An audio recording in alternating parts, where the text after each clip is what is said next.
आपके जूरिस्प्रूडेंस में एक इम्पोर्टेंट डेफिनेशन जो है वो अपना एक रोल प्ले करती है, और वो है रोस्को पाउंड की डेफिनेशन। रोस्को पाउंड नाम ही है, जैसे वो कहते हैं ना पौंड, एक कहीं की वो भी है ना, क्या बोलते हैं उसको, करेंसी। हाँ, तो जैसे वो पौंड से आ रहा है ना, हाँ वैसे वैसे वैसे इसको याद रख लेना, ठीक है। रोस्को पाउंड की जो डेफिनेशन है ना, ये मतलब एक इतनी इम्पोर्टेंट डेफिनेशन है हमारे सोशियोलॉजिकल ज्यूरिस्प्रूडेंस में, ठीक है। तो जो सोशियोलॉजिकल ज्यूरिस्प्रूडेंस है उसके अंदर रोस्को पाउंड की जो डेफिनेशन है, रोस्को पाउंड ने अपना कौन सा कंट्रीब्यूशन दिया, ठीक है। या फिर आपसे डायरेक्टली क्वेश्चन एग्जाम में पूछा जा सकता है कि सोशल इंजीनियरिंग का कॉन्सेप्ट समझाओ, तो जहां पे सोशल वर्ड आ जाए ना, ये चीज याद रखना, जहां पे सोशल वर्ड आ गया वहां पे आपका रोस्को पाउंड आएगा, समझ आ गया। जहां पे भी आपके सोशियोलॉजिकल स्कूल की बात आएगी वहां पे आपका रोस्को पाउंड आएगा। सोशियोलॉजिकल, सोशियोलॉजिकल ये जो वर्ड है ना, इसको रट लो, ठीक है। वो जैसे एक जब हमने जूरिस्प्रूडेंस की डेफिनेशन पढ़ी थी तो हमने रोस्को पाउंड के बारे में पढ़ा था। रोस्को पाउंड ने क्या बोला कि तुम्हें एक ऐसा लॉ बनाना चाहिए जिसमें समाज के ज्यादा से ज्यादा लोगों को बेनिफिट पहुंचे। जो लोगों के अंदर जो प्रॉब्लम आ रही है, लोगों के साथ में अगर कोई भी टकराव की स्थिति उत्पन्न हो रही है, तो उन सरकमस्टांसेस के अंदर भी क्या है, आपका जो लॉ है वो उन लोगों को उनकी जो आवश्यकताएं हैं, उनकी जो नीड है उसको वो कंप्लीट कर पाए। अभी जो रोस्को पाउंड जो हमसे कहना चाह रहे हैं वो भी आपको समझ आया, ठीक है।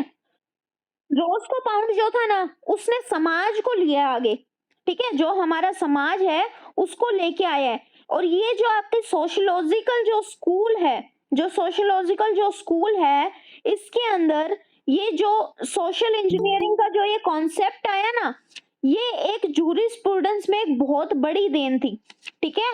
और इनकी ये जो स्कूल था, ये एक हिस्टोरिकल जो स्कूल है उससे मिक्सअप है, दोनों का मिक्सअप डेवलपमेंट है, ठीक है। और सामाजिक पक्ष पे जो हमारा सोशल, देखो मैं बार बार बोल रही हूँ, सोशल जो वर्ड है ना, उस पे अगर हम ज्यादा जोर डाल रहे हैं तो इट मीन्स रोस्को पाउंड ने भी अपना पूरा जोर डाला है उसके ऊपर। और इनकी जो ये इनका जो ये जो कॉन्सेप्ट है उसमें इन्होंने 3 एलिमेंट पे बात करी है रोस्को पाउंड ने, कि सबसे पहले तो लॉ जो है वो समाज के लिए है, ठीक है। दूसरा क्या है, लॉ को एक फंक्शनल स्वरूप जो इसका विवेचन किया जाता है। और तीसरा क्या है, लॉ जो है वो आपके सोशल कंट्रोल के विभिन्न उपायों में से एक है, ठीक है। सर जॉन सामंड जो थे उनका कहना था कि जूरिस्प्रूडेंस और जो सोशियोलॉजिकल है, जो सोशियोलॉजी है, ये दोनों में डिफरेंस है, फिर भी दोनों में काफी समानता और सामंजस्य है, ठीक है। जूरिस्प्रूडेंस के अंदर समाज शास्त्र में यह अध्ययन किया जाता है कि अगर आपने कोई लॉ बनाया, मेरी बात ध्यान से सुनना, कि समाज जो आपका सोशियोलॉजी है वो जूरिस्प्रूडेंस से किस तरह से इफेक्ट डाल रहा है, ये तो हम ऑलरेडी डिस्कस भी कर चुके हैं कि किस तरह से आपका फिलॉसफी हो गया, आपका हिस्ट्री हो गया, वो किस तरह से जूरिस्प्रूडेंस के साथ में चल रहा है।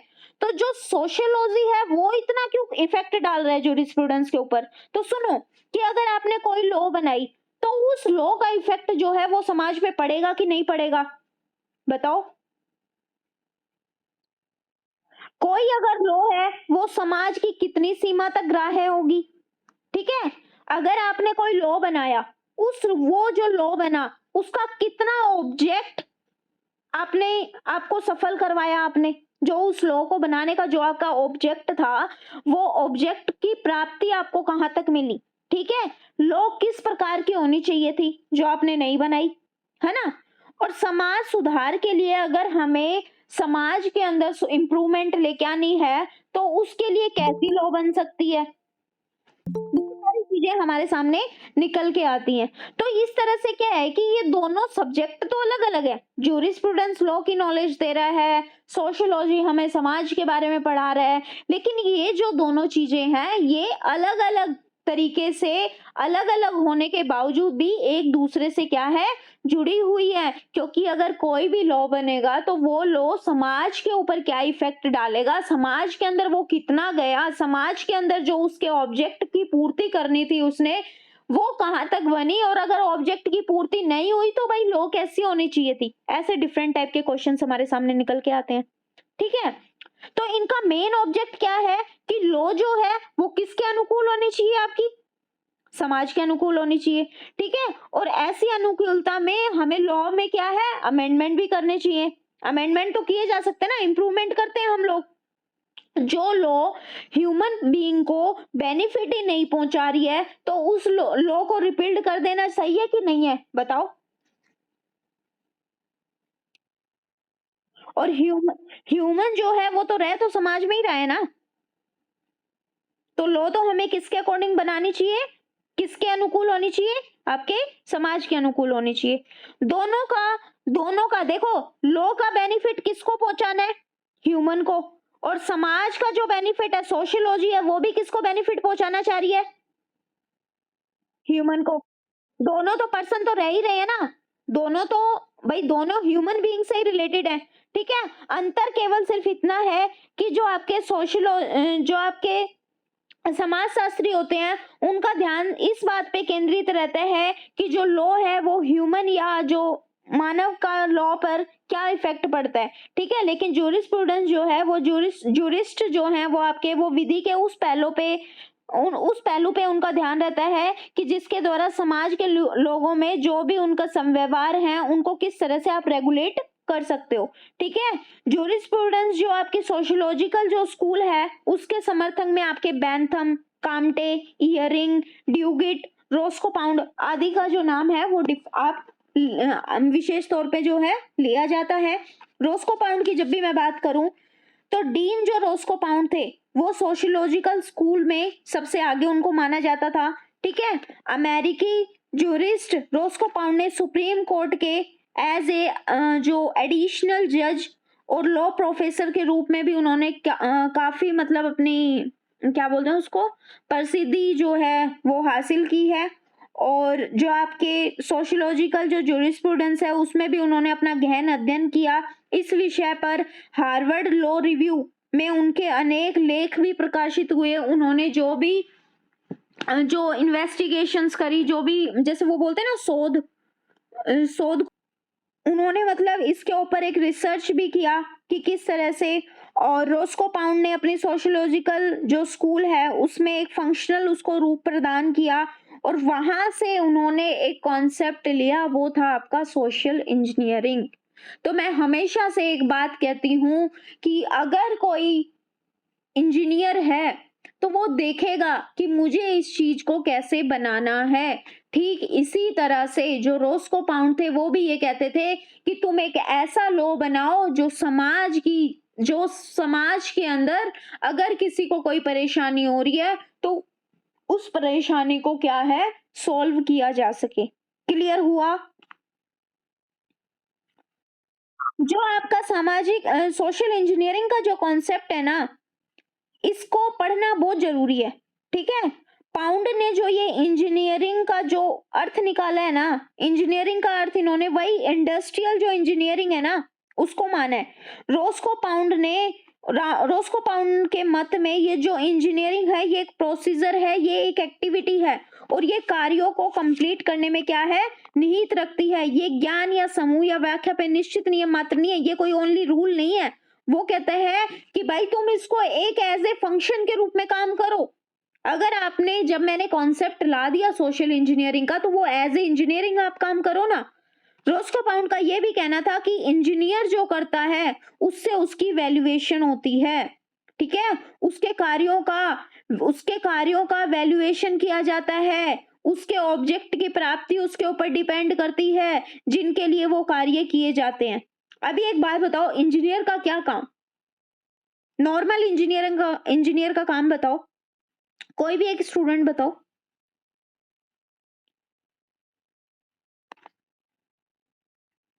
हाँ जी बताओ, कोई भी एक स्टूडेंट बताओ इंजीनियर का क्या काम होता है, एक इंजीनियर है उसका क्या काम है, डेवलपमेंट करना। अभी वो डेवलपमेंट करेगा, अगर वो उसका नाम सिर्फ उसका नाम इंजीनियर होने से वो उसके काम हो जाएंगे क्या, नहीं होंगे ना। उस पे उसको फोकस करके काम करना पड़ेगा कि नहीं करना पड़ेगा। जब वो काम करेगा तभी तो उसकी वैल्यू निकल के आएगी, तभी तो वो उसने जो ऑब्जेक्ट निकाला है उस ऑब्जेक्ट को वो कंप्लीट कर पाएगा कि नहीं कर पाएगा। अपने लक्ष्य को प्राप्त करने के लिए उसे काम करना पड़ेगा कि नहीं करना पड़ेगा। ठीक है, तो वो इन्होंने यही बोला कि एक वैल्यूएशन निकालनी है आपको, ठीक है।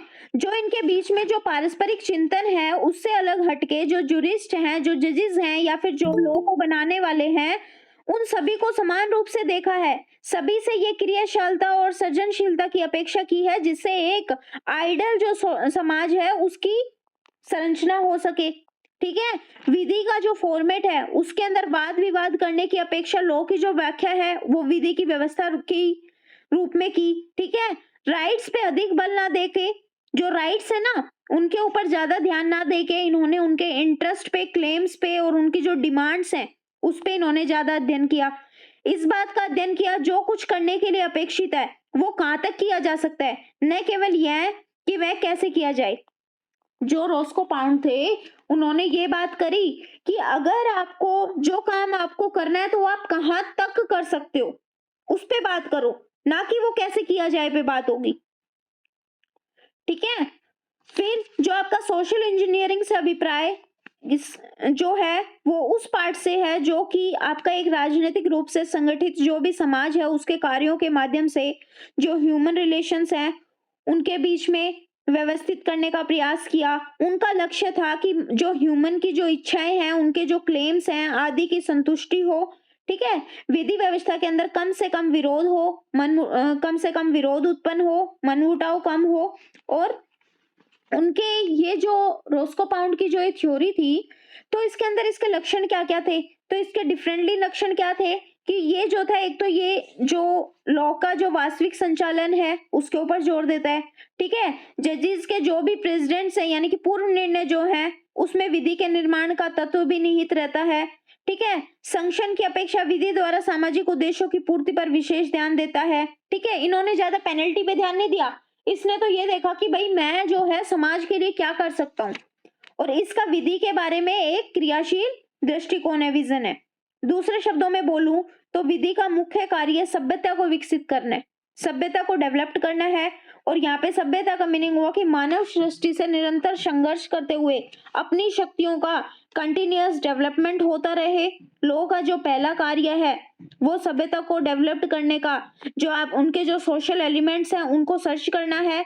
दूसरा कार्य निरीक्षण करना और परीक्षण करना, जो कि जो ह्यूमन ट्रांजेक्शन्स हैं उन प्रिंसिपल्स की खोज करना है जो सभ्यता को बनाए रखने में हेल्पफुल हो। ठीक है, और ये जो जूरल पोस्टुलेट्स है, न्यायिक अभिधारणा जो है इसकी संज्ञा दी गई। और मानव हितों का जो इन्होंने वर्गीकरण किया कि जो ह्यूमन इंटरेस्ट है उनका भी इन्होंने क्लासिफिकेशन कर दिया। क्लासिफिकेशन को 3 भागों में डिवाइड कर दिया। जो रोस्को पाउंड था उसने क्लासिफिकेशन को 3 भागों में डिवाइड कर दिया। 3 भाग कौन से? प्राइवेट, पब्लिक और सोशल। प्राइवेट के अंदर जो हमारे प्राइवेट केसेस आते हैं, जैसे हमारे फैमिली रिलेटेड केसेस आ गए। ठीक है, पब्लिक इंटरेस्ट से रिलेटेड तो पब्लिक इंटरेस्ट का तो आपको सभी को पता है।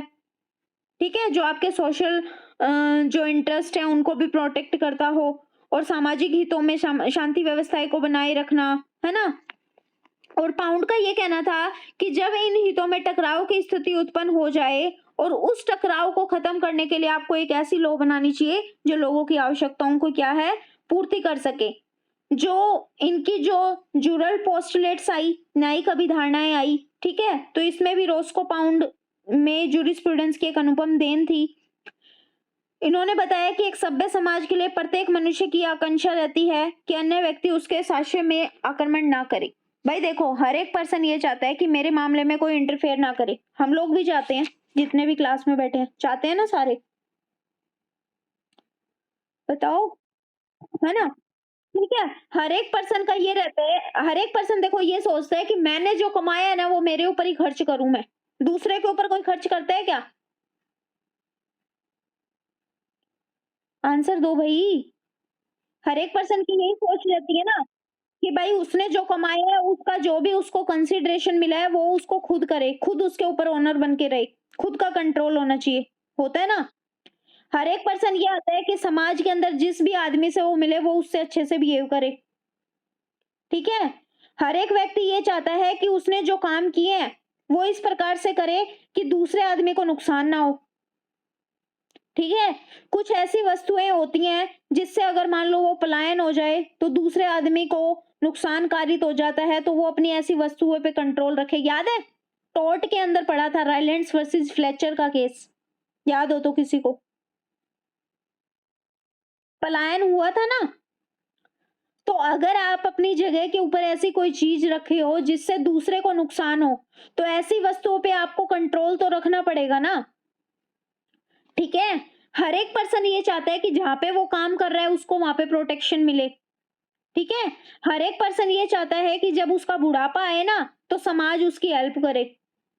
ठीक है? और अगर अचानक से कोई दुर्घटना हो जाए या फिर कहाँ पे कोई विपत्ति आ जाए ना, तो वहां पे सामाजिक जो बीमे होते हैं वहां से उसको डैमेजेस क्लेम हो जाए। तो यही तो सारी चीजें हैं जो एक पर्सन चाहता है। हाँ, ये सिक्योर लाइफ चाहिए तो ये सिक्योर लाइफ की तो है कि भाई मेरे मामले में देखो, ये जो ना इन्होंने 8 बातें लिखी हैं, 8 बातों को 8 लाइन में सुनो। मेरे मामले में इंटरफेयर मत कर, ये पैसा मैंने कमाया है। ध्यान से सुनना। मेरे मामले में इंटरफेयर मत कर। हमारी क्लास में जो हमारे थाने के एएसआई जी हैं वो जुड़ चुके हैं अभी। ठीक है? तो देखो सुनो। हाँ जी। तो सुनिए, देखो हर एक पर्सन की क्या इच्छा होती है कि भाई एक तो तू मेरे मामले में इंटरफेयर मत कर। ठीक है? मैंने जो कमाया है वो मेरा है। ठीक है? और मैं जिस भी आदमी से मिलूंगा वो आदमी मेरे साथ क्या है, अच्छे से बिहेव करे। ठीक है? और अगर मेरी वजह से किसी आदमी को नुकसान हुआ है तो मैं उसकी भरपाई करूंगा। ठीक है? लेकिन अगर तेरे पास जो चीजें है ना, अगर वो चीजें तेरी यहाँ से निकल रही हैं तो भाई तू उसको ध्यान तो तेरे को रखना ही पड़ेगा। ठीक है? और मेरे को जो बिजनेस मिला हुआ है, जो मेरे पास में रोजगार है, उसको तो मेरे को प्रोटेक्शन मिले। और दूसरा क्या है, अगर मैं बूढ़ा हो गया तो मैं समाज से क्या अपेक्षा करूंगा कि जो समाज है वो मेरी हेल्प करे। और अगर अचानक से मेरी दुर्घटना हो गई तो मेरे बेटे ने क्या है, मेरे लिए जो एक बीमा करवा रखा है, तो वहां से मेरे बच्चे जो है वो सिक्योर हो जाएंगे। अभी क्लियर हुआ कि नहीं हुआ ये बताओ?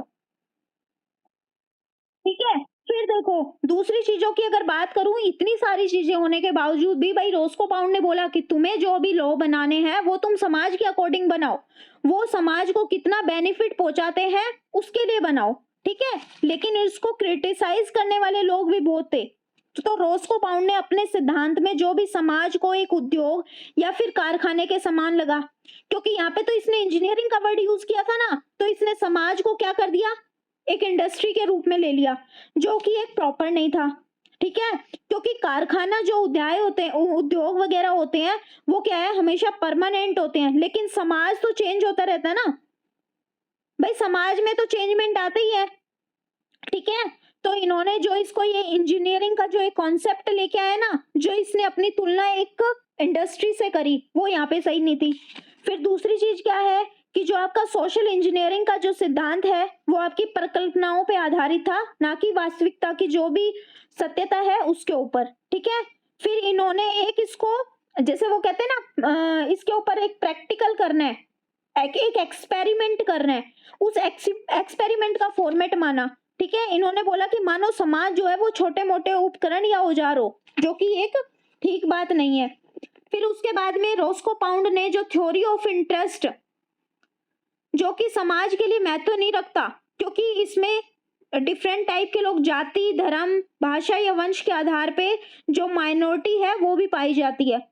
इन सब के बावजूद भी जो आपका सोशियोलॉजिकल जो ये कॉन्सेप्ट लेके आए, सोशल इंजीनियरिंग का जो कॉन्सेप्ट लेके आए, ये एक अपना इंपॉर्टेंट रोल जो है वो प्ले करता है।